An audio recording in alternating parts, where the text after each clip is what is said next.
Hello mga guys, welcome ulit sa ating video mga guys. So sa mga hindi pa naka-follow dyan, please follow my page mga guys. So eto na nga mga guys, ito na yung uulamin namin ngayong gabi. At ito na nga, tinitimplahan ko na yan mga guys. So ito pala yung isda mga guys, ay binili namin to sa SM na. At medyo mahal nga yung kilo dun sa isda mga guys. So yan, kunti lang yan kasi mahal nga yung kilo dun mga guys. So ito na nga guys, nilalagyan ko na yan ng mga kamatis yan.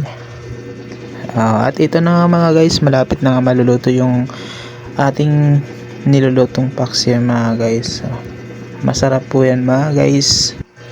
At maraming salamat po sa mga nanonood. Sa mga gusto pong mag-subscribe sa video ko guys sa YouTube, please search po AS Kitchen. At maraming salamat sa mga nanonood. See you next vlog.